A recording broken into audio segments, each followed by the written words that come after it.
It's showtime, folks. Welcome in. Chasing Big Joe, 1025, 1063, the game. On this Wednesday, he is Big Joe Doman. I am Chase McCabe. Parker Kelly on the ones and twos behind the glass. How about that? I mean, it's like he got called up from single A, and now he's starting for the Braves tonight. Welcome, Parker. Hey, I'm up for the minors. I'm ready to go. We're to the major leagues now. Attaboy. Attaboy. Welcome to the big time. Yes. Be that good. That's what this is. Right? Well done, Parker. Usually on Wednesdays at 9:30 we have John McClain. I don't know if I'm allowed to say this, but he's doing something really cool. Right. That's cool. I don't see why not. It's not like he's going to find out. He's interviewing Jimmy Johnson for a documentary. So he's going to miss today. I think we're going to have him on Friday. So good. All right. Hopefully we'll talk about it on Friday. Hopefully it'll come on the show and say what he's been doing. I mean, Jimmy Johnson stepped away from Fox, right, and everything, and he lives down in the Keys. He's got a boat called Three Rings. Yeah, nice to have that. Yeah, and I mean, do you know what Three Rings refers to? The Super Bowl. Oh no, actually, wait, he had two of them. That's right, and then the national championship. Attaboy, right. Chaser. Because Jimmy Johnson, Barry Switzer, Pete Carroll are the only ones to win a national championship and a Super Bowl. That's right. Yeah, well done. Jim Harbaugh could become the fourth. Could become. He might. I mean, he's going to be there. Well, he's not welcome back in college football, but he might do that. I was laying in bed last night watching SportsCenter, and they. You're the one. I was the one, yeah. And they played like all these clips of coaches and stuff from mini camps, and they played Harbaugh. I still don't understand what he was saying. He was literally just up there rambling on something. But you know what's funny? All those guys love him. They loved him with the Niners. They loved him at Michigan. They love him now at the Chargers. They love him. And it's funny, his example of a coach is his dad. Jack was the head coach at Western Kentucky, won a national championship, longtime assistant coach forever. But his pro coach is the one that probably got him. That was Ditka when he's with the Bears. And there's some great scenes where Dick is on the sidelines just ripping Harbaugh apart because he took over for Jim McMahon when McMahon was traded to the Chargers in the mid-'80s. And you remember who the other quarterback was? You weren't even born yet. Other quarterback for the Bears was Flutie. In the 80s? Yeah. And then Dick just went. And then Flutie went to CFL, smart. Yeah. And had a nice, long career in the CFL, learned how to throw the ball, learn how to move an offense, which hang on. So in 85, Flutie no, 87, 88 down that way. Yeah. Because they got rid of McMahon soon after the Super Bowl. And so you went to that's why, like, if you get an opportunity to go to the CFL, like if Will Levis went to the CFL, go. Yeah. Go. You learn how to throw the ball. The ball's a little fatter in the CFL. Sure. I know that from experience, trust me. It's more similar to a college ball, right? It's more, I don't know, Parker, you know this. I mean, it's fat, right? I mean, the high school ball is similar to college ball, right? Yeah, it's the same thing. Okay, the exact same thing. Yeah. So college the CFL ball's a little bit fatter. It is, yeah. So it's more, it's like me. It's like pudgy around the sides. Hard to throw. So you throw the football in there where you get it and you learn experience and all that. But yeah, so that's right. So again, Pete Carroll, who are the other two? I'm sorry. Switzer, yeah, and then Johnson and Jimmy Johnson. Yeah, that's pretty damn good. Although Switzer won it in '95 with. Well, I mean that's the argument that he won it with Jimmy's team because Jerry couldn't handle not being the center of attention, so he ran Jimmy off. I mean, had he not run Jimmy Johnson off, they'd have won 4 straight. 92, 93, 94. They'd won 94. They'd have beat the Niners in 94. No question. Yeah, they were good. I mean, Steve Young may not have one. That's a good point, Jason. Like, think about that. Yeah, he might. You're right. I mean, because they would have won. Yeah, they would have won 4 straight. Yep. They lost in the NFC Championship game to Dion and Steve Young and Jerry Rice in 94, but Cowboys were still a better team, better offensive line, better all across the board. Switzer just didn't know what to do. And then so Dion has 2 rings? 94, 95. Yeah, the Cowboys. Yep. Yeah. Wow. He bounced around. So all the good things that happened there as well. Falcons, Niners, Cowboys. Ravens. Yeah. He played with Derek for a year or 2. He did. Yeah, he did. Yeah. Because remember, he retired, did CBS. I think the Redskins are in there at some point. Oh, yeah, you're right. He did play for the Redskins. He retired, did TV for a little bit, came out of retirement, went to Baltimore. Yep. And I think when he did that, Derek was in Baltimore. Okay. Yeah. I mean, he was still Deion Sanders. You ready? Yeah, I am ready. Hit it, Parker. Oh, yeah. It's time. 73? 73. This is the final countdown, my friends. 73 days into the beginning of college football on August the 23rd. So with that, 73, we want to hear like we did yesterday, what is the greatest number 73 of all time?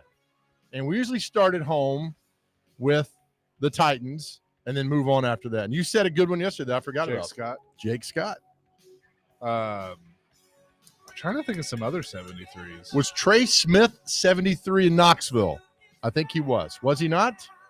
Was he 73 or 63? We will find out on the old Googler 73. in Knoxville. Good call. Yep. Yeah, good call. And Scott Sanderson was a Tennessee Titan at number 73. Yeah. There we go. Like so, the 70s and 60s are really tough to find numbers on. Oh, yeah. Let's see. You can fade Europe down now. we like Europe. Let's see. I'm trying to pull up numbers for the Titans. I can't think of another one. Scott Sanderson and Jake Scott are the only ones that I can really come up with. As we go to the old, our listening audience does well. Yeah, lets us know. Yeah, yes, they do. Larry Allen. Oh yeah. I forgot the greatest lineman of all time. The greatest offensive lineman of all time. Larry Allen's one of those, but this guy played at Alabama, played 16, 17 years with the Patriots. John Hanna went to Baylor and Chattanooga. John Hanna is probably the greatest offensive lineman of all time. Number 73 for the Patriots. Yeah. Played with Trevor Maddich for a little bit. Yeah. Yep. It's a good one. Yeah. It's a good one. 615-737-1025 is our phone and text line, driven by WilsonCountyHyundai.com. Our 73 days till college football and our countdown, the greatest 73s of all time. Do you know any Preds that are 73? I can't remember. I don't think so, actually. I don't know. Let's go to T-Mac in Murfreesboro. He wants to weigh in on this. Is that right? T-Mac, what's up? Yeah. Yes, you guys was talking about Will Levis in the CFL. Yeah. I was curious, why nobody ever talks about the UFL? And speaking of the UFL, shout out to the DC Defenders, which is one of my teams that I follow in the UFL. What do you guys think about that league? And I'll hang up and listen. All right. Thank you, T-Mac. Good question. I mean, I was going to, when you said the CFL, I kind of feel like the UFL has kind of taken the spot of the CFL because the rules are much more similar to the NFL. Well, if you ask Warren Moon, Flutie, Jeff Garcia, they were average passers. The CFL made them really good passers because you throw the ball so much. Yeah, you throw the ball that was so much. That was also a different era. But you watch games now on those things on CFL. Sure. I'll pop and watch games, and you'll see they throw the ball down the field. I mean, you're constantly running an up-tempo offense, and that's what I want to see as a quarterback to do that. Now, Will Levis is not going to step down. He's just not going to go because he knows he can go be he can be a backup. Yeah, like he's a backup in the National Football League. Now, would you go be a backup or start for the Toronto Argonauts? If it's me, I think it makes, and you want to have a long career, I think you look at the guys you just named and you go start for the Toronto Argonauts. Yeah. But they're not doing that anymore. I mean, it's just not. It's like, who is the last great CFL player that then came and had a good or great NFL career? Oh man, now you get me thinking in the back of my head. It might be Flutie. I'm not that good. Or Warren Moon. Garcia was good. You can Jeff Garcia. That's a good one. Jeff Garcia. Did Steve Young play in the CFL? Okay, no. He played in the USFL. That's right. There's got to be somebody that's dropped down that we're missing that thinking about. But I mean, why not? I mean, go get the reps. Go get the reps and do all that. But he's not going to do that because he still has the dream. And that's fine. He still got the dream of playing in the National Football League. I've got no problem with that. But there's a lot of guys that made a nice career in the CFL of playing quarterback and having the opportunity. And I think like Jeremiah Masali, who played at Oregon and Ole Miss, is still in CFL. He's been up there like 10 or 12 years now. You can make a nice little career out of that. You play through 100%. June through November, getting the Grey Cup. Well, our friend Ricky Ramon Foster was 73 Oh, okay. at Tennessee or just with the Steelers. I don't remember him at Tennessee, but Steelers, sure. Yeah. Great player. Yeah. Great player. Yeah. Joe Klecko, I'm looking, was a Hall of Famer, number 73 for the Jets. Really good player.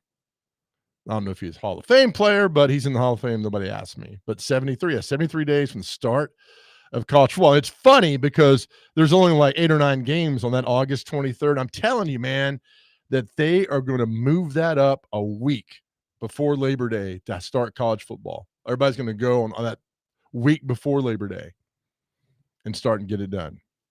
You have a look of consternation on Well, your face. because we have AI now with Google and stuff, and it says that Dennis Rodman wore 73 during his time with the Bulls. He was 93, right? Or no, 91. He was 91 because 9 + 1 is 10, and he was 10 with Detroit. I don't know. Yeah, he was. I don't think it was 73. Maybe for all it takes is a game. True. I mean, 7 + 3 is also 10. So. You talk. Remember that one time we were talking about Barry Larkin playing for the Nashville Sounds? Like, there's no way he played for the Nashville. He played one or two games. So if you play 1 or 2 games, that is you're qualified for that number. So that's the thing. Didn't Jordan play a game where they took his jersey and he couldn't find it and they gave him another number? Yeah. He was 23 and 45. There was another number. Yeah, 12. 12. I think it was 12. Yeah, because and he didn't have his name on it. Didn't have his name on it. That's right. Yeah. So does that qualify as a jersey? What are you saying? No, we know 45, but this was something else. Somebody stole the equipment bag, or his jersey was misplaced. It was one one game. He had to wear like 12 or something like that. That's right. Yeah. Like, it might have been against Orlando. I don't know why I remember that, but yeah, that's things that happen. But yeah, 73 days from the start. Steve says Ron Yeri from the Vikings. Jeff Fisher says he's the greatest offensive lineman that he's ever seen. He said on the show, he said there's others, but Ron Yeri's at the top. 2312. Michael Ryder was probably the best NHL player to wear 73, or maybe Charlie McAvoy. Yeah, McAvoy's pretty good. Who did he play for? Boston. Okay. I can't think of a Paul says Rodman wore 73 for the Mavs. So maybe that's what it is. There it is. Yeah. See, I tell you, we got the best listeners. I knew everything he did was a derivative of 10 or equaled 10, because 10 was like his number with Detroit and maybe the Spurs. I didn't know this. Yeah. See, I love this. Look what it spawned off. Because I remember 9 + 1. That was the whole thing. 9 + 1 but is 10. I just remember 91 being such a badass number in Pretty basketball. Cool. Yeah. Like on that jersey, like red and black, because he was like, you looked at him as like, that's a bad dude right there. Oh yeah. Like the rebounding machine. Great. I loved Rodman. He's great. Rodman was so much fun to watch. He was great. It's funny, when I did that thing with Larry Bird, I said, what's the oddest, weirdest thing Dennis Rodman ever told you during a game? And Bird says, I can't repeat that in front of a crowd. I was like, yeah. Oh, Ricky's nice. Confirming Rodman was 73 with the Mavs and Lakers. So that's what it was. Oh, I forgot he played for the Lakers. Yeah, he did. Yeah. Like, I think the end of his career. So let me ask you this question. What's more powerful, an odd number or an even number on a jersey? Okay, so this is let's continue this, right. because I literally just went down this rabbit hole with Dale Jr. and racing. Okay. So, because he had an interesting take on it. So I'll give you that answer. Cool. We're talking numbers today. It's Chasing Big Joe here on this Wednesday, 102.5, 106.3 The Game.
There it is. There we go.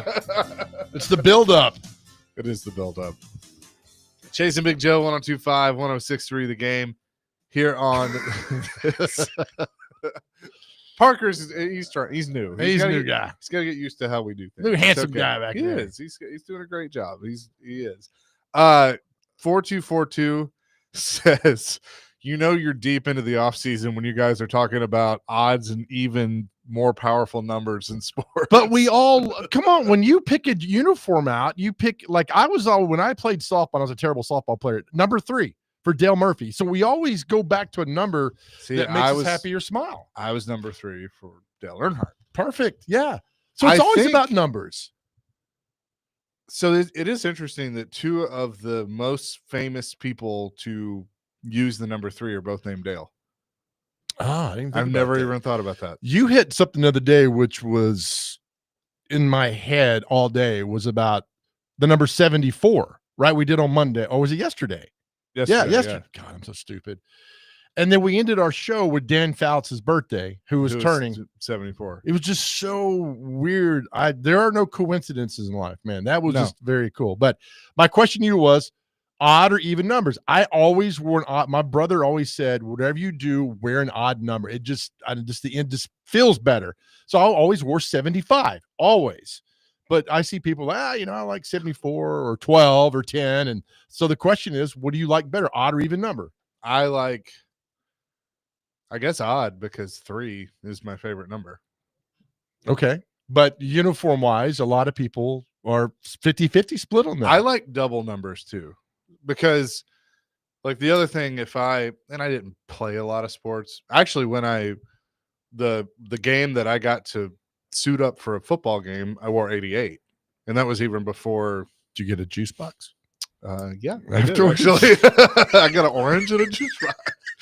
But the 3 was taken, 8 was taken, and those were my 2 favorites because of the Earnhardts. Yeah. And so I went 88 before he even was 88.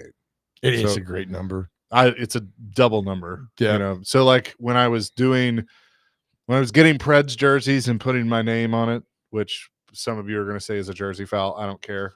It's a free country. I did 88 because I just like the double number. Okay. I think double numbers are cool. So Dale Jr., like a year ago, he does a segment on his podcast called Ask Junior. And so somebody asked the question of, why was it 88 when you went to Hendrick? Were there other numbers? And he was like, oh yeah. Like there were, because he didn't want to use 3 because I get it for Diddy. He just didn't want to do that. Mm-hmm. I think Richard would have let him, but he didn't want to do it. Teresa wasn't going to let him have 8. And to his credit, he's so politically correct with her. But he's like, I would have done the same thing. They already had a brand there, and with the 8, and I'm like, yeah, you were the brand, dude. But right. But so he knew he couldn't do that. So it was 38, which was, obviously the 3 and the 8 put together. He didn't love that because his sister, that was her number. So he didn't necessarily want to do that. 81, because he had driven 81 at times in his career and just put a 1. 88 was never on the table. And so he was like, I really like the number 51. Mm-hmm. I love masculine numbers, like 50, 51. He said 53, stuff like that. And so he kind of wanted to do that. And everybody was like, no, because it has no relation to you or your family or mm-hmm. whatever. And he did say, I kept going back to maybe 8 needs to be in it because so many people have stuff with 8 that, are tattoos or whatever. And so he finally decided he wanted 28. That was what, because he loved Davey Allison. It's an iconic number. It's got the 8. And so nobody was running the 28 at the time. And so they call Robert Yates, and and the thing is, like, nobody owns numbers in NASCAR. So they could have just done it. Sure. But he was doing the right thing, and they asked Robert Yates Racing, and they were like, hey, Texaco really would prefer, you not do this because it's don't do it. It's iconic to that brand and like the throwback. And and all that stuff. And so, again, they could have done it, but he was torn, and they go, hey, look, we'll give you 88. You just take 88. And they're like, oh, I didn't even know that was available. Okay, we'll do that. There he goes. And so that's how they did it. They got the font as close as possible to the 8, which he now owns. So that's kind of how that came to be. But I don't know. I think numbers are so important on uniforms and how they look. All right, let's go double number. 99 Titans. 99. He just got cut. Only 99 I remember for the Titans. He got cut. Jarrell Casey. Oh, okay. I was thinking Rashad Weaver. Okay. 88. Rashad Weaver. Rashad, the guy from Pittsburgh. He didn't wear 99. What did he wear? Did he not wear 99? I thought he wore. Did he? I don't remember. Was that Rashad Weaver? Was that his name? He made such a lasting impact on the Titans. Terrible. Yeah, Casey's who I think. Right. 88, Aaron Kinney. God, I couldn't even think of an 88. 77. Lawan. 66. Ooh, I don't know. Was Jesse Mahalona 66? Maybe No, so. He might have been. Rest 60. in peace. Yeah. By the way, he's the only professional athlete I've ever seen cry on the practice field. There was a kid. There was an Otto. His last name was Otto. Mike Otto? Yeah, I think he from was Purdue. Yeah. Yep. He was a career backup. Yeah. Fisher loved him. 55. Tulloch. 44. 44 44 is a great number. I like 44. Again, double numbers. Mm-hmm. There was a fullback. Oh, no, Sarge. Was Sarge 44? 45. 45. Was Fowler? He was 45. Yep. I don't know. I can't think of a single Titan at 44. I'm sure there's somebody that comes to mind. 33. Griffin. Oh, I'll go Anthony Dorsett. That's a good one. 22. Vinny Fuller. Derrick Henry. Or Derrick. But I was being different. Vincent Fuller. 11. Rusty Smith. Oh, really? Or Okay, AJ I forgot Brown. about that. AJ Brown. All right, AJ Brown. I'm just trying to be different. Yeah, then 0.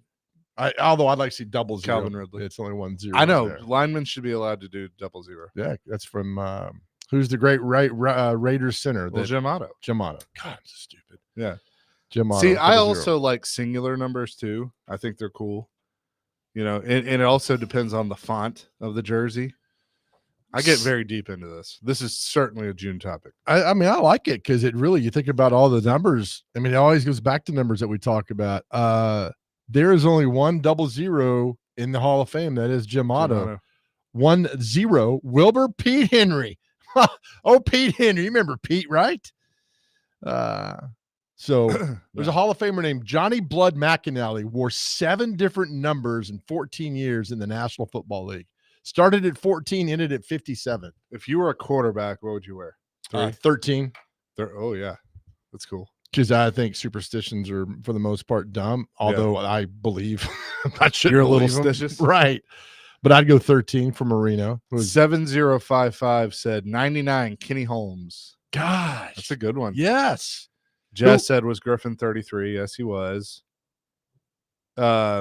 9064 51 would have been legendary for Days of Thunder lore, although it did fit prime Kyle Busch way better than Junior Rowdy Busch. Well, there's Days of Thunder 2 allegedly that's been in the works and talked about, and so there's anything, throw 51 in there as well. This is a good one. 0667. I always wore 40, and when my son started playing sports, he picked 41 because it was one more than 40, so that makes me better. Whatever it takes, man. I like that. Buddy Baker drove 73 in a few races. Yeah, I think he did. While you're talking about numbers, can we get rid of the number 0? The only position that should wear the number 0 is a hockey goalie. No, I disagree. I like 0. I like 00 better. Yeah, I think it's great. I mean, I had to get used to, because I hated when they changed the rule in the NFL where, like, you know, like a running back or a receiver could wear a single digit. But then I got used to it. I was not a fan. I like all 80. It was where it was. 80s were always the receiver numbers and the tight end. And then they started venturing out. You know, one of my favorite players is Jim Jensen for the Dolphins, played tight end. His backup quarterback wore number 11. And then it started kind of from there to where different numbers outside of the box. You can do whatever you wanted to. Yep. 40s. The 40s are weird. Not a lot of 40s that are out there for people, like 44 John Riggins. You know, remember those numbers.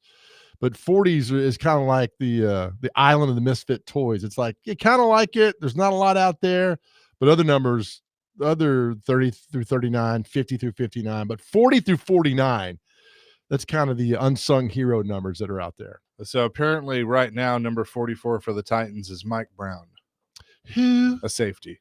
From? Yeah, from a place. I don't, a safety. Oh, 40. we forgot one. Jackie Battle.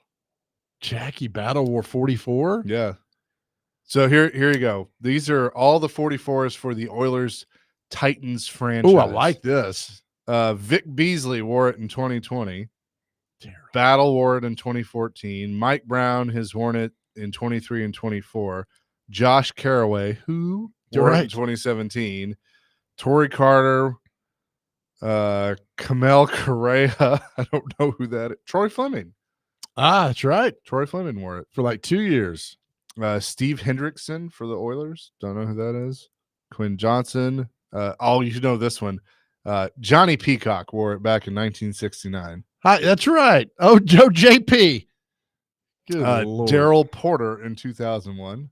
I remember Daryl Porter. I don't remember the jersey. Lorenzo White. Oh, yeah. Yeah, okay. And then Fred Willis. Fred. Lorenzo White. My gosh. Joe Rexford's pulling over right now with tears in his eyes. Charlie Toller wore it as well. OCT. Yeah. OCT got it done. We left a 73 out to former Titan player Steve Hutchinson. Ah, that's right. That's right. He had a cup of coffee here, but he made his time with the Seahawks. I think and his the last Vikings. year was here. Yeah. Looking up some 73s, see if anyone stands out before we go to the break. Justin Geisinger, when he was with the Titans. Do you want to tell the story, or do I tell it? You go ahead and tell it. We had, God bless him. We love Jeff Fisher.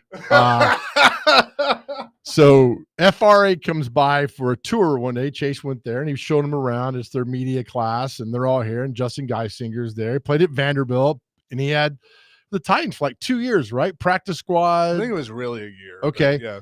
And so Fisher's talking to all the kids. He goes in the hallway and he goes up to Geisinger. He's like, Jeff Fisher. And Geisinger's like, yeah, coach. Yeah. How you doing? Remember me? I played for you. And Fisher was just had no clue, had no idea, nothing. And Fisher even laughed. Oh, yeah. He was like, I'm sorry, man. And all that went through there. But yeah, that's right. 73. By the way, McLean has sent me pictures of where he's at in Key Largo.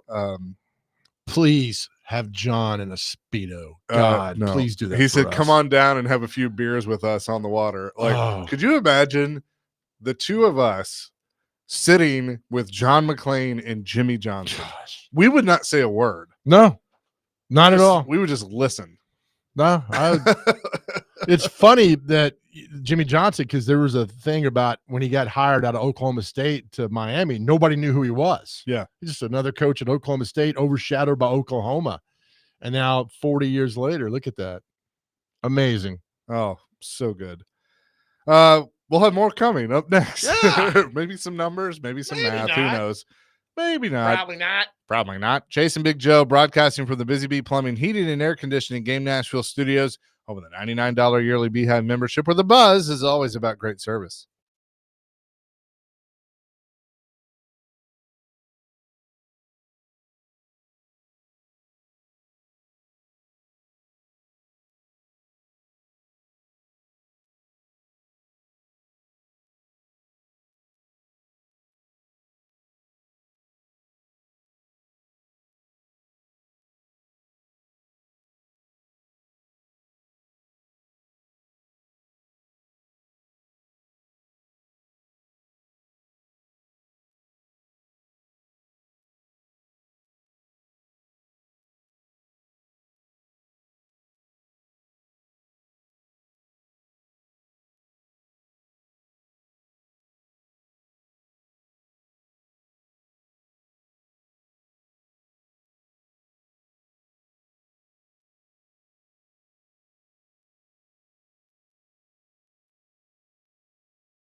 Chasing Big Joe, presented by the Omni Nashville Hotel, 1025 1063 The Game on this Wednesday.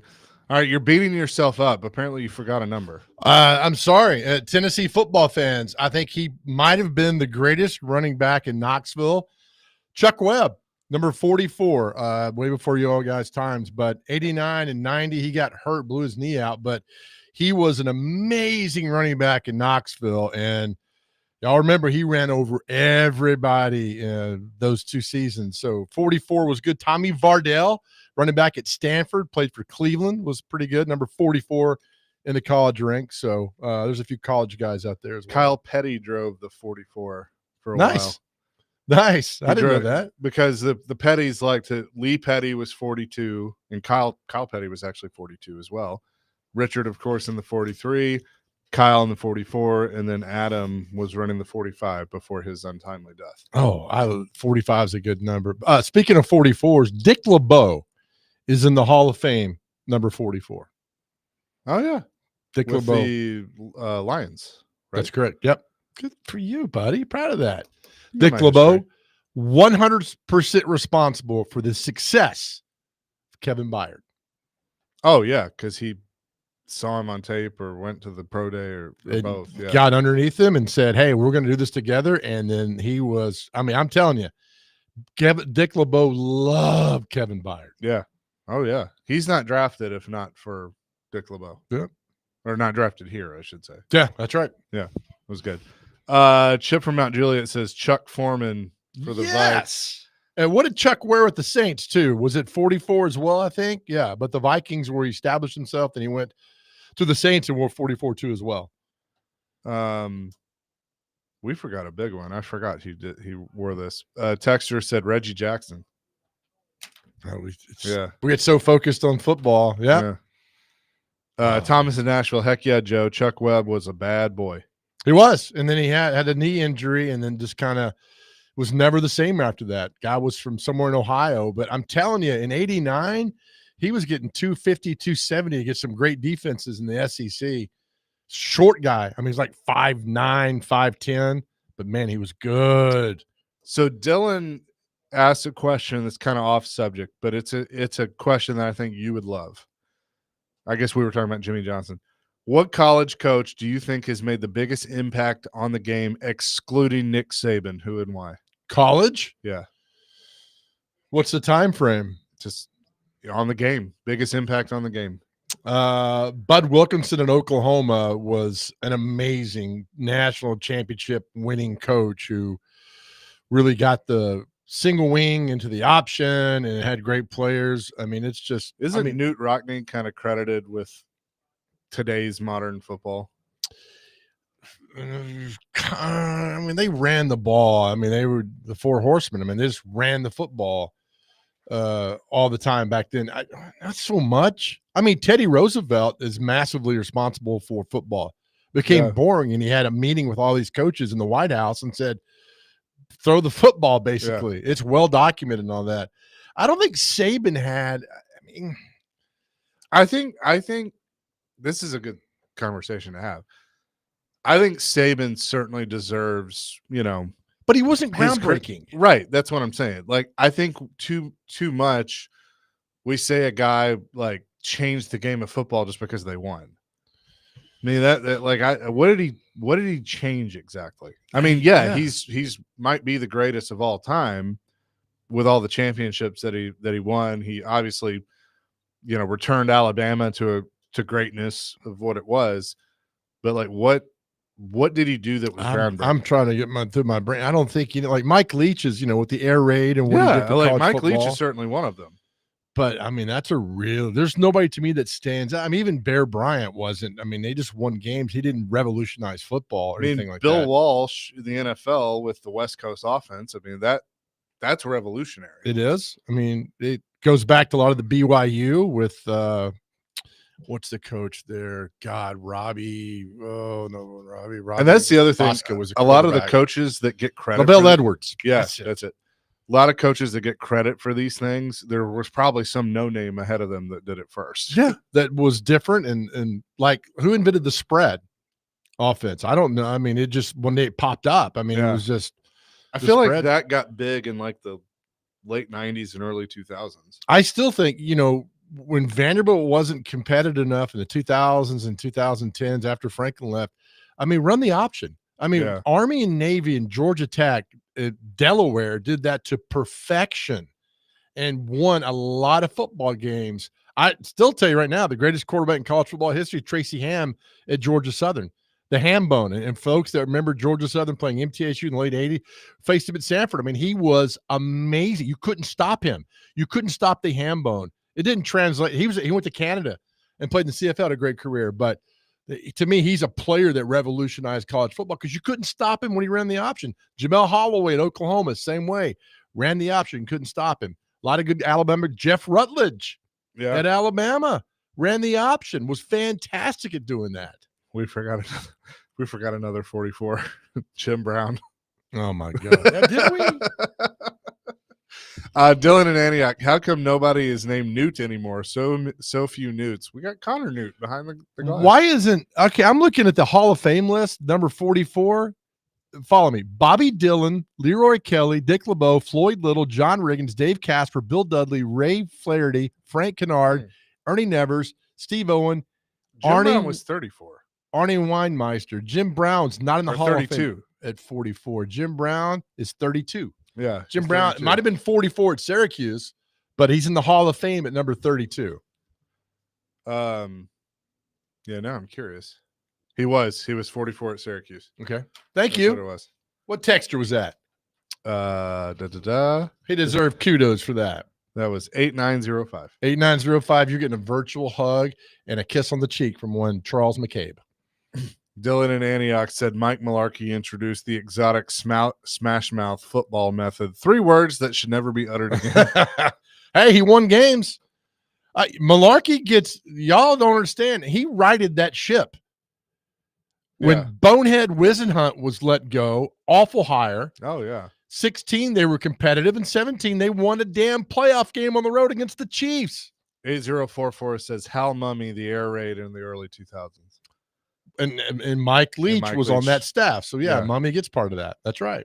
Yeah. Let's see. Dylan says, my opinion, Amos Alonzo Stagg, University of Chicago, late 1800s to the 1930s. Why he changed the game. He invented the huddle, man in motion, and even helped develop the forward pass. Was one of the original architects of football as we know it. Coached for 57 seasons. My God. Impact not just on schemes, but on rules and the structure of the sport itself. Do you know how he got his last name? Always went to parties by himself. Did you come up, you stay up all night working on that one? Took me a little bit to get there. But Joe Dubin, you can. But are there coaches like that anymore? There's not. No. You know why? Because if it doesn't work after a year, what happens to you? You're out. You're gone. So and there's nothing. In their mind, there's nothing left to invent. There's no new ideas. So the last thing that I remember that was revolutionary or different was the Wildcat. Yeah, started by a Vanderbilt coach at Arkansas. Ronnie Brown ran it with the Dolphins. Yep. But I mean, if you think about it, now the read option kind of came to the NFL and all that stuff, but that had been around. That wasn't anything new. Well, the Wildcat was kind of the last new thing. That was just a single wing snapping to Johnny Majors. That's all it was. Yeah. But it had been seen in 30 years, and you put it out there and get it done. So yeah, the Wildcat's pretty good. The former Oregon coach is Chip Kelly. Yeah. So Chip Kelly said he became a coordinator. Like, why? He's like, I want to have fun. I want to be creative. Yeah. As a head coach, I can't be creative. Yeah, he's right. And he won a national championship at Ohio State. Yeah, it's very true. 615-737-1025. It's Chasing Big Joe. 10 o'clock, Penn of Penn and Teller is going to join the show. So looking forward to that. And we'll get into some other things with Titans and mini camp, all of that. Chasing Big Joe, 102.5, 106.3 The Game.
Chasing Big Joe, 102.5, 106.3 The Game here on this Wednesday.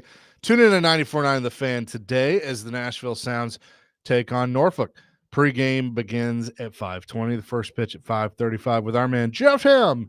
Coverage also available on the Game Nashville app and the GameNashville.com.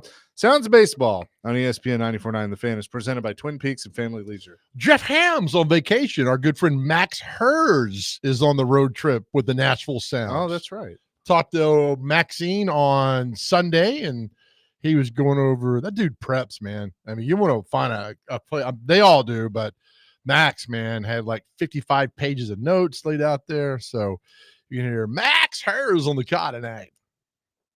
Well, looking forward to that. Max does it all. A little Predators hockey and Sounds baseball. What were some of your takeaways? We heard old Jeffrey Simmons speak yesterday and talked about not being at OTAs. He said it was personal. It was a personal decision, and he's happy to be there with his teammates. Again, voluntary. Yeah, it is. But I mean, guys miss camp all the time. But here's my thing. I just, and this is my, and I would say this to his face if he and I, got into that. I like him. I think he's a good player, but dude, just like answer the question. Why weren't you there? And if you want to say like, now I had some family stuff going on and we worked it out with the coaches and now I'm here, we would have let it go. But he just kept giving the vague, it was a personal decision. Okay. It was a personal decision. Man, not being a jerk, why do you care? Because he's supposed to be one of these leaders on the team. Who said that? Did he say he's the coaches? The coaches have said that he's going to be one of these leaders. Actually, he did say it last year, and then did nothing to show that. But he's supposed to be one of these leaders on the team. The coach was trying to change the culture this summer, doing the things that you hated with the games and the points and all that stuff, but the team bonding stuff.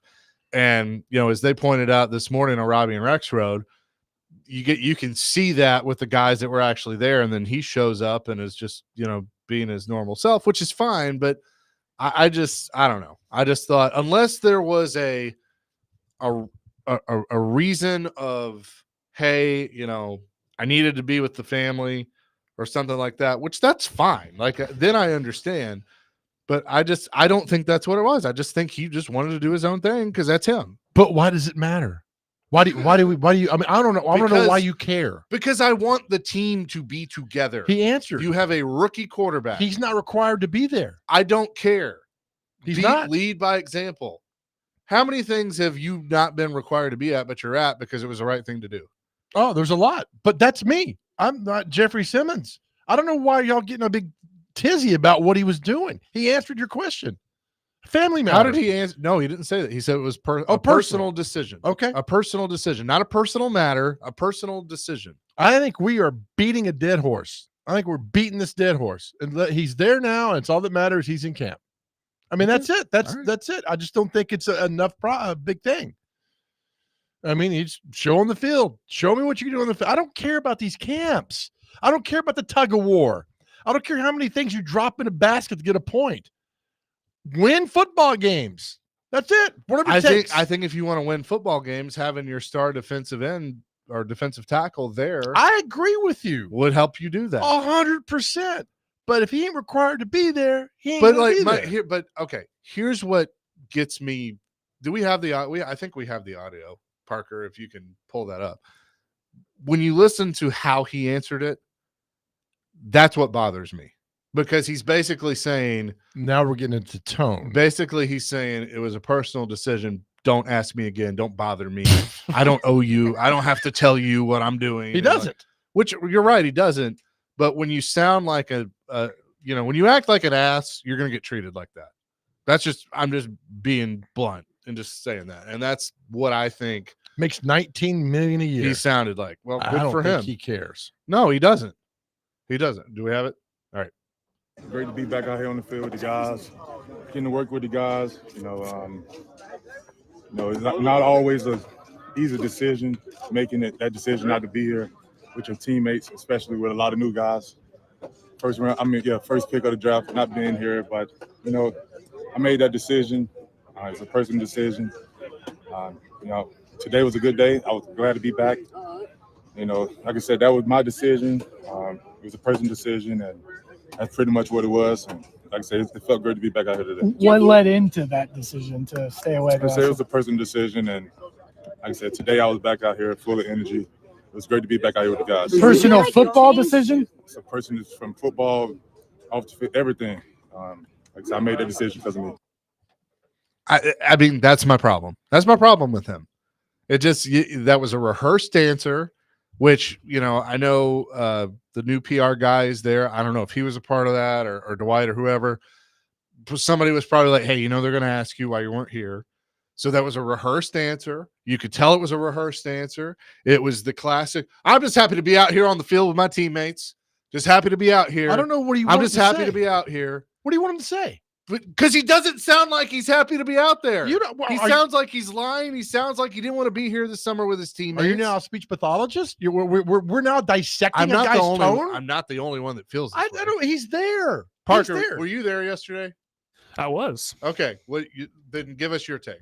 So if I was Jeffrey Simmons, I would have been out there. Because I just we go back. Get all that. I Your go back opinion to my doesn't matter. Days. Whatever mine I could, doesn't. His doesn't. Whatever I could to be out there with my teammates, I was there I to build agree. chemistry with the new guys. Yep. So if you're the face of the team, if you're the leader, I believe you should be out there, even if it is optional, even if you don't need it. Which Jeffrey Simmons, he's a great defensive tackle, probably doesn't need to be out there.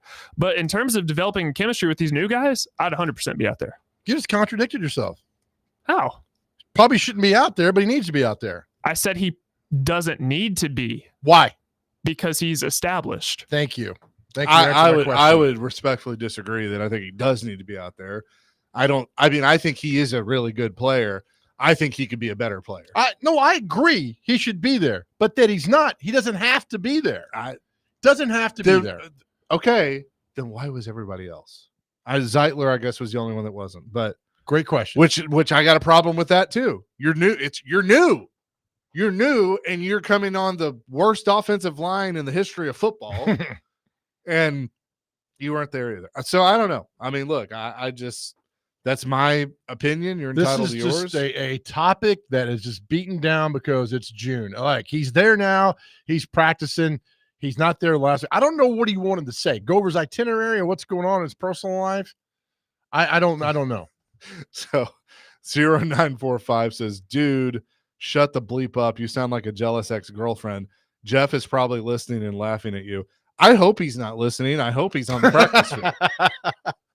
Oh, but it's funny. They listen. They say they don't, but they do. And they read and they listen. Oh, yeah, I'm sure. Was he saying I sound like, or you sound like your ex-girlfriend? I think he's talking about me. But this guy just insults us all day anyway. So that's all okay. That's fine. I love getting insulted. Yeah, no, it's fine. Yeah, I just like, if you want to have a conversation, have a conversation. Mm-hmm. If you're just going to be a keyboard warrior and you're, and just throw insults when you've never met us in your life, then I have no business for you. So go away. Chip from Mount Juliet says a leader needs to lead. Show up. Jonathan, classic Big Joe, just disagreeing to disagree. Yeah, right. He's not required to be there. Don't be there. I mean, you can't force him to go someplace he doesn't want to be. We'll get back into this in an hour or two, but coming up next, Penn and Teller are going to be at the Ryman Auditorium tonight. Looking forward to that. We caught up with Penn earlier this week. You'll hear that conversation coming up next. Chasing Big Joe, 102.5, 106.3 The Game.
Chasing Big Joe, 102.5, 106.3 The Game, and we're excited about this one coming up Wednesday at the Ryman Auditorium, 7:30 p.m. The great Penn and Teller will be in our fair city.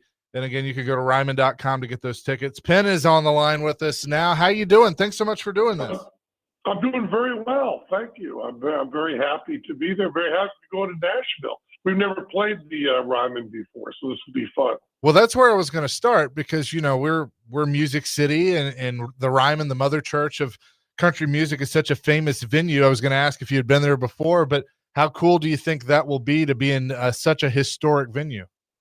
It's really something because, you know, Teller and I have been backbones of country music for 50 years. I mean, when you think country music, like who should be playing the Ryman, the first act that pops into your head is Penn and Teller. You say, how is it possible they haven't played here before? But we're coming in with our particular brand of country music. You know, Penn and Teller and Hank Williams, it just goes together. Exactly. I just saw Willie at the Hollywood Bowl, so I'm all inspired. Very, very nice. For somebody that has never seen you guys live before, and I mean, you've been on television, you've been doing this for a long time, what can someone expect, or is it always just expect the unexpected? Well, you know, as someone who's done, you know, Penn and Teller Fool Us for 13 years on the CW and done a lot of magic on TV, it's a little odd to say, but you can't really see magic on TV. No matter how much we try to give you the feeling that you're right there in the room, you simply aren't. So when you see us live, we lie, cheat, swindle, and steal to give the impression that certain laws of time, space, and physics are being broken. And that is something you can only experience live. So no matter how much Teller and I do television, we've done quite a bit. What we really do is really just live shows. We're talking to Penn on the Chase and Big Joe show this morning. All right, as the biggest Miami Vice fan on the planet, I just want to sit here and talk about you being in Miami Vice back in 1985. Can we talk about that? Sure. Well, I was shot in the head dead, and I'll just tell you, you spend 2 weeks with Don Johnson, see how much you want to be alive. But yeah, I know. We'll get into the Ryman and the Comet and the Magic because you guys are great. But at that time, you were on starring in the probably the most popular show in the world. And you're in New York City, and you're running around with Crockett and Tubbs. I mean, my God, I'll come see you Wednesday night just to get a picture with you because you were in Miami Vice.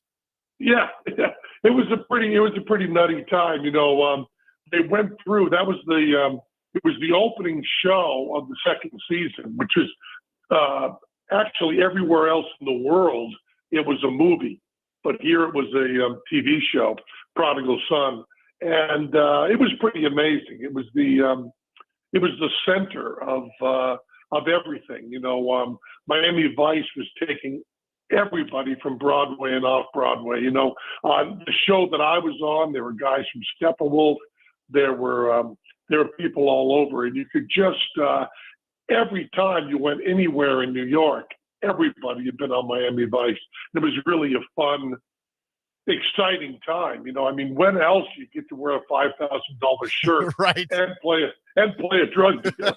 You know, oh yeah, the shirt that I was wearing cost $5,000. Who wears a $5,000 shirt? Not me, not at all. Let me ask you: when you start out and you're busking 50 years ago, any idea, Penn? I mean, any idea you'd be this revered, this loved as you guys are today? Well, no. You know, if you talk to most people in show business, they will tell you that they are much less successful than they should have been. Paul McCartney actually said in an interview that the Beatles were not as famous as they should have been. But we are an exception. Teller and I, we've been much more successful than we should have been, and we're just waiting for the invisible hand of the economy to catch up and say, what are you guys doing? You know, the real idea was we never had goals of playing big places or any of that. Our only goals were based on wanting to do amazing stuff. That's one of the reasons that, Teller and I have been together 50 years, and we put in more new material now than we did 50 years ago. We're always writing new stuff. When Teller and I get together, if one of us says, I got this idea for a trick that'll be really easy and people will love, the other guy's not very interested. If one of us comes and says, I got this idea, but I think it's impossible and I'm not sure anyone will like it and it's going to be really, really hard, the other guy goes, hey, now, let's go. I love that. So we're doing some crazy stuff, and if, we played Nashville before, and if anybody's seen us before, it'll be a whole different show. We have written, I believe we've written more magic than anyone in history. So we do new stuff all the time, and we're always jacked up about the new stuff. Many people get into show business kind of to get out of it. A lot of people in Las Vegas, they've done the same shows for 20 years, and then they just play golf during the day. I don't want to play golf. I want to do magic tricks. I love it. Why does it work? I mean, why is it still working today? Well, Teller and I have what I believe is now the longest partnership in show business. I guess you could say Mick Jagger and Keith Richards, but they take 3 years off to hate each other, like every 2 years. We work together constantly, and I think the reason is that it's not. I mean, this is an overstatement, but it's not really a friendship. It's a business partnership. Teller and I, what we care about is the show. So if we don't get along for a few weeks, we kind of don't care as long as we get the show going and we do good stuff, So, over 50 years, of course, Teller and I have become very good friends, but still we keep it very, very business-like all the time, We're talking to Penn of Penn and Teller. They're going to be at the Ryman Auditorium coming up on Wednesday. So you talk about, you don't want to play golf. You enjoy doing this. You've been doing this for 50 years as the partnership with Teller. I find it fascinating that you have new material. People are going to see all this new stuff, but what is the balance of writing new stuff, keeping it fresh, but also, being what has gotten you to this point, what people know, the two guys that people will recognize when they come and see your show? Well, we're always Penn and Teller. We have a style that's always the same, and the tricks change. It's a little different than music. In music, you really want to hear the hits. You go to see Willie and you kind of want to hear him do On the Road Again. But when you come to see us, you just really want tricks that'll blow your mind. And if they're not the same ones you've seen on TV, that might be a little better. I'm a huge music fan, so going to see Billy Strings and Bob Dylan and Willie, it's really interesting. The feeling of music different from a live show. We do a couple of the hits. We always have a thing or two in the show that people may have enjoyed, but it's just a different thing because magic is essentially intellectual. You think about how the world works and how we make it look entirely different. And music is essentially visceral. You essentially feel it. It forces you to tap your foot. Whereas magic, you have to think about, oh, that's impossible. And then your mind is blown. Do you still have, we love pop culture on this show. We're huge Simpsons fans. I know you guys have been on a couple episodes of The Simpsons, but do you ever have moments that even this far into your career where you pinch yourself when you get asked to do something, whether it's like Joe mentioned in doing Miami Vice or The Simpsons, WWE, what have you? Is it still kind of like, man, this is really cool, we're getting to do this? I always think they've made a horrible mistake. I go, really? I remember when I got the part in Miami Vice, my manager, my agency called me and said, you got the part. And I said, I think they made a mistake because I saw the guy ahead of me and he was wicked good. Are you sure they got the right name and it wasn't on the list wrong. So I always, I mean, it's not once in a while I pinch myself. It's I never ever believe it. You know, I live in a town where, you know, my children to go to school drove by 4 billboards of Penn and Teller, and it still seems a little bit weird. You know, I'm from a small town in Western Massachusetts, and you know, my dad was a jail guard, so I really wasn't brought up with any show business at all. The first person I knew in show business was me. So it's it's still pretty startling even at 70 years old. Penn, what is your all-time favorite magic trick? You know, I think the best trick that we did was that we will not be doing at the Ryman was we did a thing where I drove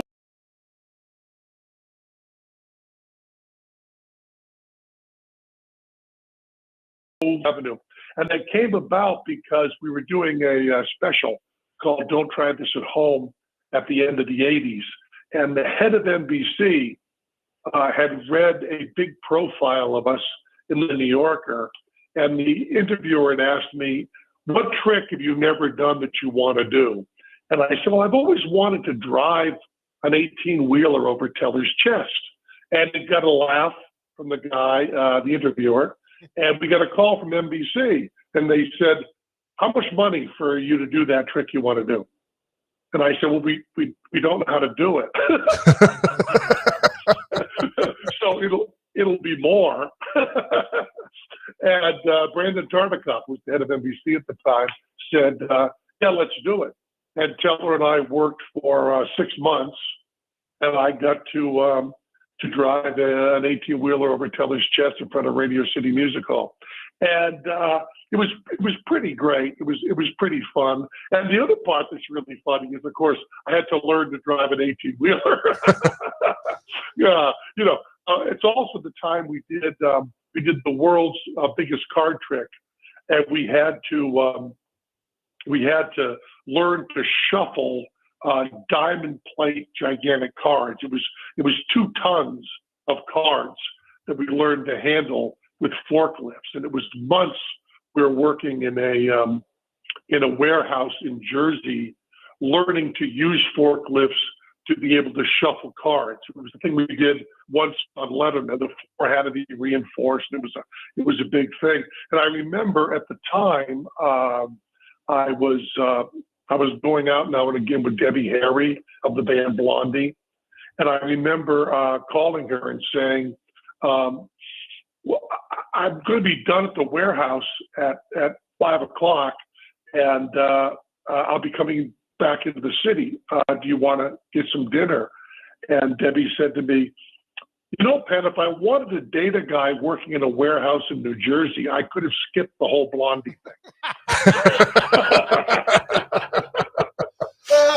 Oh, that's fantastic. Again, the show is Wednesday at the Ryman Auditorium. Penn, this has been an absolute pleasure. Thank you so much for taking the time to do this, and we look forward to seeing you in our city coming up on Wednesday. Looking very forward to playing it. Thanks so much. And we'll be doing a lot of banjo and fiddle stuff. So We can't wait. Okay, then.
Chasing Big Joe, 102.5, 106.3, the game on this Wednesday. I was waiting for it to get started there. Was this somebody's daughter's recital that we're listening? Jay-Z and Rihanna. It is Run This Town by Jay-Z. Okay. Yeah, there you go. job, So the Parker. Titans, I guess the Titans brass are speaking. There we right go. now. There it is.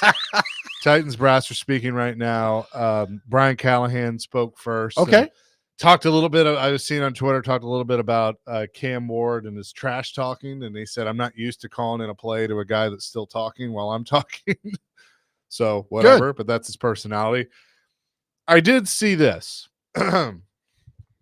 Offensive coordinator Nick Holtz, your favorite, is speaking right now. He says left tackle Dan Moore Jr. will let us open the playbook. Is he not allowing nobody else? Like, you can't open that. I don't know. You're trying to get me going, aren't you? With this. He also said J.C. Latham, he's been our best offensive lineman throughout the offseason program. His conditioning has been excellent. We challenged him, and he looks like a whole different player. When's the last time somebody called out a player at a podium, a coach? When's the last time? I don't know. Well, I want to get up there and say, you know what? Skoronski hadn't been here. He's as fat as I've ever seen him. Couldn't play dead in a cowboy movie. I mean, I want to hear get called out for these things. I want to hear, it was disappointing that Jeffrey wasn't here in our offseason program. We really would have liked to have had him here, but they won't do that. No, of course not. And again, Vrabel wouldn't have done it. Callahan's not going to do it. Nick Holtz was great when we had, is it Holtz or Holes? It's Holtz. We go through this every time. Like Lou Holtz. Yes. But there's no T. Correct. Okay. I don't want to hear from this guy. I don't hear from him. You're not calling the plays. Remember last week he said I'm making suggestions. Fast forward to August. Hey, coming up on today's show, Nick Holt's going to sit down with us. Chase, how many suggestions do I make to you all the time? And what do? We'll get around to that. We'll circle back after the first of the year. You can't eye roll fast enough. I don't want to hear from a guy who doesn't call plays. I don't want to hear from a coach who doesn't call plays during the game. I don't care what you have to say. Now, Denard Wilson's coming up. I'll hear from him. He's actually a coordinator that makes play calls. Nick Holtz is not. It's a waste of time to listen to this guy. It is. I'm like, I don't. It's a waste of time. I don't want to get into this argument again because you afraid Jim Watt's going to come beat you down? We're just going to no. Jim likes me. Jim's a good guy. I don't want to hear from the guy. But there are coordinators around the league that don't call plays. I don't hear from them either. But I mean, I just think you need to come to when terms. the game's on the line, who's making the call? It's the head coach. Exactly. We hear from him. Fantastic. But so what do you think this guy does? Do you think he just told us he makes suggestions. Okay. He told us that. All right. Well, I suggest you pass the ball. Oh, we're going to run here. I suggest you run the ball. We're going to pass here. It gives me no insight. I don't want to hear from him. Give me the guy. It's like talking to General Patton's right-hand man. You want to hear from him? No. You want to hear from the guy making the decision. 1978, 615-737-1025. That's our phone and text line. Driven by WilsonCountyHonda.com. Is Dan Moore Jr. a security guard for the playbook? Why the hell does it matter? Thank you. He's going to let us open the playbook. If we're nice, Dan Moore might let us outside. If we're nice, Dan Moore might let the Kona ice truck come in today. We have snacks after practice. Denard Wilson, yes. I want to hear from the defensive coordinator who's actually game planning, doing things, making the call. Nick Holtz, the New York Knicks, I don't want to hear from you. I'm sorry. Nice guy, I'm sure, but I don't hear from you. Let's make it happen. Give me all Callahan. That's what I hear. Okay. I'll pass that along to them. You should. That we just want to hear from two people. Do you want to hear from Bones Fossil? I don't care about special teams one bit. Okay. I don't know. What's he going to tell us? We got to cover better, got to pump better, get down the field better. What are you telling me? No, Vrabel does that stuff. Why have we made special teams so difficult? Why? I want to know why. You pump the ball, you cover.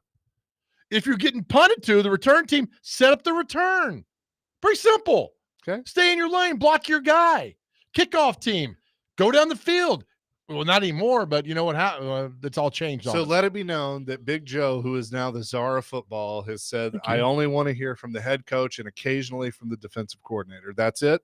It's the only people with the coaching staff that are allowed to talk. You're laughing at what Nick Holtz just said. Sure. But I mean, I don't care as much as you do about him not calling plays. So what do you want to hear from him? I want to hear his thoughts on the development of the quarterback. That's what Callahan did with the Bengals. He didn't call plays. Oh, it's either, worked out so well here. But you saw 1 year. You saw Pretty bad. You saw 1 year Pretty bad with a terrible offensive line, No, it's a quarterback that couldn't hit the broadside of a barn because he overthought it, and then a defense that was meh. What did your favorite coach, Bill Parcells, say one time? He said a lot of things, but You are what your record is. okay. Fine. You were 3-14. They're a bad team. I'm not saying they're not. He was Bad overwhelmed football team. as a head coach last He year. admitted that. So sitting your ass in the press box making suggestions did not prepare you to be the head coach of a National Football League team. You could spin it any way you want to over there, James Carville. It ain't going to work. It's not going to work. All right? Go in your little spin room. It didn't prepare you for this. I actually got spin class. Are they knocking down Nick Holtz's door to come be my coordinator? No. Or head coach? No. He was overwhelmed because he never called plays before. Why is this so difficult for all you Titans fans? Why? He even admitted so he was overwhelmed. Yeah, he's a nice guy, all right? I don't want a nice guy coaching my football team. I want a winner. Bottom line. But we sugarcoat this. We walk on eggshells not to upset people. God, I miss the days of a Ditka, of guys like that, just calling you out. And they backed it up. Say something else. And they backed it up by winning.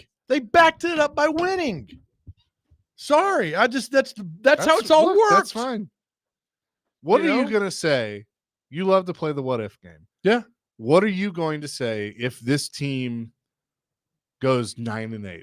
Love and it. Shows Love it. drastic improvement. Love it. You've become a good head coach. Okay. I got to see it. Sure. We have to see that on the field. We can sit here and talk all day about did Jeffrey Simmons show up? They got 13 receivers on the team and not win games. That's all anybody cares about. I don't care how pretty you look or what the uniforms look like. If you go 5-12, nobody cares. It's about winning. That's it. It's about winning games. You play to win. That's the it. game. That's all you do. And if you don't win, what happens? You get fired. You're gone. Goodbye. That's what happens. Bones Fossils wearing the Oilers shirt. I like that. Great. Good for you. Good, Bones. Well done. Well, I mean, punt the ball, kick the ball, cover. Anything else? I'm sure there's more to it. How did we make special teams so difficult? I don't know. I'm glad they brought in a guy that actually knows what he's talking about when it comes block to your special area, teams. block your zone. Because block the your last guy. few special teams coaches that they've had sucked. Yeah, okay. Special teams has sucked. They've been terrible for this team. It's because they put guys out there that suck. Yeah. So but I do think you need a guy that knows how to coach. Okay. He's so wanted. He comes to the 3-14 team. Bones Fossil, whatever. He liked Nashville. He heard Big Joe was here. That's the worst thing that you could ever do. And then he 6-1 hates Donaldson Pike. 615. Yeah, everybody does. 615-737-1025 is Chasing Big Joe, presented by the Omni Nashville Hotel here on 102.5, 106.3 The Game.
Chasing Big Joe, 1025, 1063 the game on this Wednesday. Titans are wrapping up their press conferences and will hit the field. You know, I do like when I go to ESPN.com, the first thing I see is big QB questions for every NFL team. How soon can Cam Ward live up to his number one pick status? My thing is there's all this hype mainly here with him. I just hope he's decent. Like, I know he's going to be a rookie. He's going to make rookie mistakes. But, you know, we're just, everybody's like, oh, he looks so good. He's asking so many great questions. He's chirping with Jeffrey Simmons and all this stuff. It's like, okay, great. That's cool. But can he play? I mean, the fact that he's asking great questions. I'm glad he's asking. And I'm glad we're reporting that he's asking great questions. Is just solidifying the fact. But, you know, I saw some clip with Rich Eisen yesterday talking. They hit somebody on talking about Cam Ward. I forget who the guy was. He's like, you know, it was pretty unanimous. How often are we all unanimous in something across the board about Cam Ward's talent? Very rarely. Caleb Williams last year was not as unanimous as Cam Ward is right now. Sure. Is not as unanimous as Bryce Young was. So it's just, you know, it's going to be a problem. But everybody's on board with this guy's being good. But again, you know, I really think the August joint practices is a must-go, must-see thing. Yep. We've seen it out there. I mean, it's full throttle. They're throwing everything at him because you're not going to play in the game a lot, which I think he should. I think Cam Ward should play the entire first half and the first series of the second half and all 3 preseason games. I 100% agree. I will be curious of how they're going to handle that because, like, you got a new offensive line. They should play. And you want him to play with them. Now, once the offensive line comes out, then you can pull him out. That's fine. But I agree that he needs to play as much as possible to get ramped up for that first game against Denver. Yeah. Because he's going to be the starter. You know, Fisher had told us years ago, he goes, I always wanted to see a quarterback lead the team out of the huddle, out of the locker room in the second. I was like, that's great. Same here. Go in, prepare, lead the team, see what kind of you can do in the second half, one series, and get out of there. With Cam Ward, I think the more reps you put in that stuff is great. Now, here's what I would say. For the first game, they got 4 quarterbacks, right?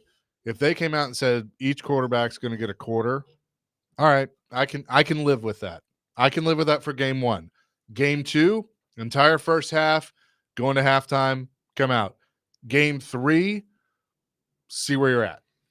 What if Cam Ward's the 4th quarterback in that scenario? Then they just fire him all. Because that's the dumbest. Right. That would be the dumbest thing you can possibly do. You're just CYA at that point. You're just trying to be, hit the competition, even though we all know it's not. Yeah.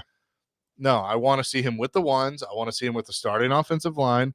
I think in that first game, I want to see the starting offensive line play the whole first half with Cam and with Levis. I think you're going to see, because play has been so bad in the National Football League the last 4 to 5 years across the board for offensive lines and offenses. I'd see no problem playing this. And don't come at me with, well, if he gets hurt, he gets hurt. Guess what? It's football. If he gets hurt, he gets hurt. He could get hurt in practice. Yeah. He could blow his knee out right now. Today. Oh, my God. Why would you say that? Why would you say that, Chase? Yeah, why would you say that? But he could. Right? So let's stop that mindset of doing all that nonsense. Hell, he used to play 6 preseason games back in the day. Guys survived all that. Yeah. I'm with you, dude. I mean, I'm 100% with you. He's got to play. The only way he's going to learn is by doing it. Yeah, I will never forget having a discussion with someone in leadership at one point in time of, well, it's a big market. You can't be on the radio. You got to get reps. Okay, well, where am I going to do that? I mean, the only thing you learn, the only way you learn is by actually doing something. That's it, Bubba. May not do it well at the time, but the only way you're going to learn is by actually doing it. Mm-hmm. And so I hope they use the preseason and don't put him in a bubble wrap or whatever. I mean, if they're going to do that, then make a rule in the preseason of, hey, you can't touch the quarterback. It's just like practice. Make him wear a red jersey. Like It'll come to that within 10 years. Well, the preseason preseason's going to be gone in 10 years. Yeah. It'll come to that. They'll come to the point where you can't touch the quarterback. It's getting there. The preseason, because they're going to add the 18th game, I think in the next year or two, it's coming. And in fact, I'll go out on a limb and say this. The year they open that new stadium, 18 games. Okay. That's what I think is going to happen. 9-9, man. Yeah, I'll do that. Two preseason games, or maybe even one. That's Because I think for the players to agree to the 18th game, they're going to say you got to give us 2 off weeks, which I think is fair. Mhm. So you eliminate 2 preseason games, you go down to 1. I mean, look, college doesn't have preseason. No. So everything's going to be pushed back a week. I'm telling you. College is going to start earlier. Mhm. Camp will be earlier with more time off. They're going to own everything that goes on with that. But I agree. And again, I don't need to see your 4th starting quarterback in a preseason game. I don't need to see your 3rd starting quarterback in a preseason game. Show me number 2. I'm happy with that. But show me a lot of Cam Ward getting him ready. I don't want to hear the excuse when they're 0-4. Well, we should have played Cam more in the preseason and all that. Don't. He wants to play. He gobbles up football. Let him play the game. 3337 between Big Joe, PK, and Stillman. As a fan, this was the most depressing radio station ever. Jeez Louise. How? Because I'm talking about Nick Holtz not wanting to hear from him. I want this team to win. I don't want to hear from a guy who doesn't call plays. Hell, 3337. I'd rather hear from you. Sure. I think you're more interesting than a guy who makes suggestions. I just like, my thing is, and thank you for listening, is because like I was reading some of his texts of, they were talking about Jeff Simmons this morning. A few people are like, can you move on from this? It's like, why? It's an important subject to talk about one of your star players not being at the facility, even though it's voluntary. And it's like, y'all just, that's where I go with the two-tone till I die. That's where you just want to look the other way. Like, nope. If I ignore it. Oh, this is Rich coming from a Cowboys fan. What? Looking the other way? Come on, man. How is it? How? You're talking about, look the other way, two-tone the way down. You love the Cowboys. Okay. But I don't, but I call them out when they do dumb stuff like all the time because of their owner. Okay. I think Jerry needs to. Are you mad that Jerry didn't go after Derrick Henry? Yes. 100%. Okay. Like, I really thought, like, hey, okay, he's going to leave the Titans, but he'll go to the Cowboys, which is where he wanted to go. Yeah, right. He lives in Dallas, allegedly. Or but Jerry's like, I don't want him. Jerry doesn't know what he wants. So you're not, what's the Dallas name? Cowboy till you die, whatever, two-tone till you die? I mean, we did a whole segment earlier this year where I was going to give up on both of them and go get a new team. So, I mean, that's kind of where I'm at. We need to bring that back again. Go Bucks. Because hey, Tampa Bay. You're all about Tampa Bay, aren't you? I'm all about Tampa Bay. So handsome. I'm all about Tampa Bay. Coming up next, we'll tell you what day it is and celebrity birthdays. Chasing Big Joe, 1025, 1063 The Game.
Chasing Big Joe, 102.5, 106.3, the game here on this Wednesday. As I just read this to you, Titans defensive coordinator Jannard Wilson, this is from Jill Jelnick, says that Jeffrey Simmons, who is 20 pounds lighter, says Jeff has inspired him to get into better shape. Says, quote, Jeff looks good, end quote. Oh, hey, Jeff, how we doing today? We good? Mm-hmm. Mm-hmm. Things going okay? Can we get anything for you? Lord. That's just nonsense, man. I don't know. With that, let's get to what day is it and celebrity birthdays. Nope, wrong one. There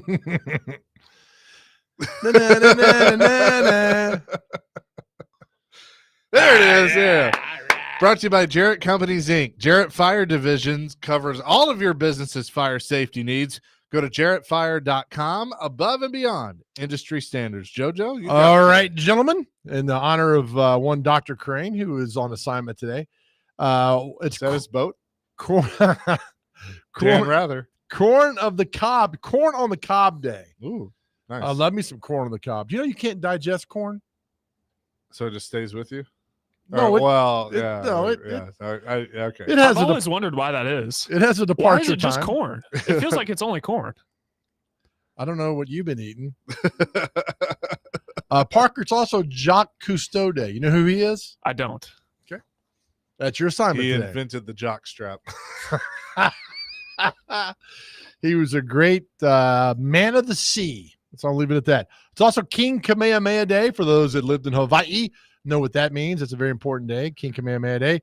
Also, National German Chocolate Cake Day. Talk about something that what's the clown from the show, the Stephen King movie? What's the clown's name? Pennywise? Pennywise. Thank you. So if Pennywise is in a gutter and he says, "Hey, I got German chocolate cake," I'm gone. Okay. I'm in the gutter. Okay. I'm going to get the cake. All yeah. right. Okay.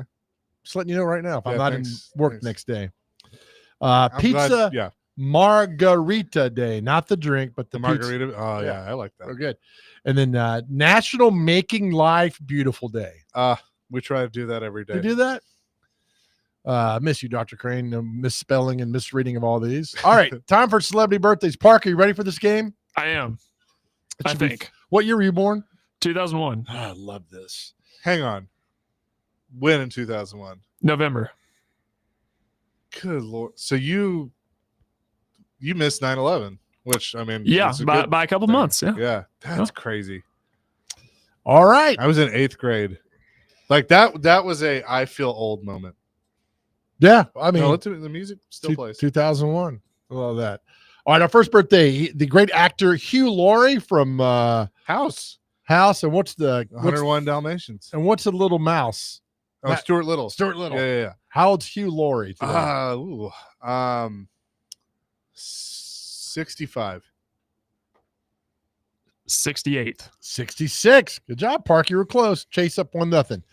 Peter Dinklage, that was in the what's the Middle Earth? God, my mind is gone today. Oh, Lord of the Rings? No, the other one that was an HBO everybody loved. Game of Thrones. Oh, that one.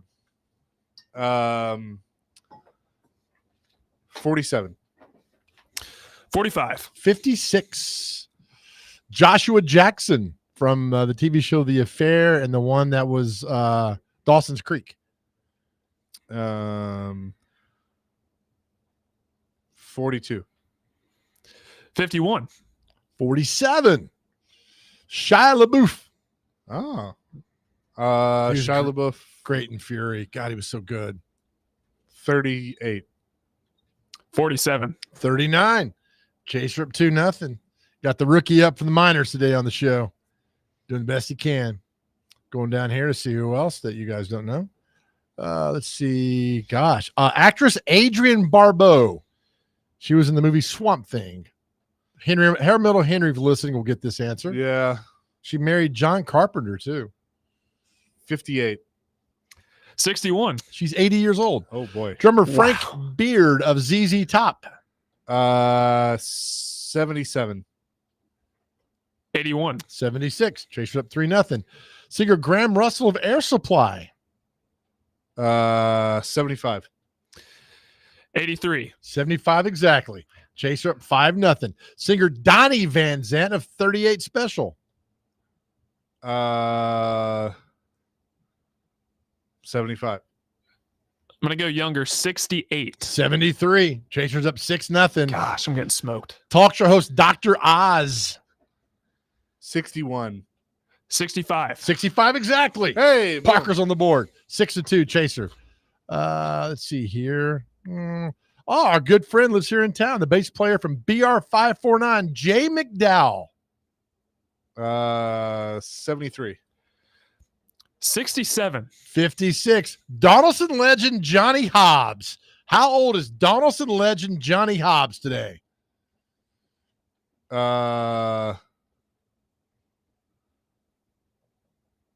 68. Got to be pretty old, right? Pretty old. 73. 60. We got more real quick. Jackie Stewart, the great race car driver, Jackie Stewart. 80. 85. 86. Now 6-3. Parker storming back. Gary Fensick, safety on the 85 Bears team. Jeff Fisher's friend. 66. 68. 71. Joe Montana. 72. 65. 69. Former Cowboys All-Pro, Dolphins All-Pro DB, Brock Marion. 64. 63. 55. Down to 2. Maya Moore, great basketball player. 44. 39. 36. So close, Parker. Our last birthday, Diana Taurasi. How old is she today? 42. 43. 43 exactly. Oh, nice. Too short, though. Chase wins 6-5. Good job, Parker. I don't like Good losing. battle. Good battle. Parker rallied, That man. was Proud good. of you, That was buddy. a good battle. That is going to do it for us. It is. As we leave every show, every message, we tell the guys out there, if you were struggling, just somebody to talk to on your cell phone, you could call or text 988. That number is always there. Somebody's always there to talk to you. And we say all the time, no matter what you are going through, know that God loves you, know that we love you, and please reach out. I know sometimes your journey can be a difficult one, can be a tough one, but it is your journey. And I'm telling you, our world is a better place because you are here. We want you to know that we love you, again, more than anything else in this world. God loves you. Amen to that. Peace, love, rock and roll. DVD is coming up next here on 102.5, 106.3 The Game.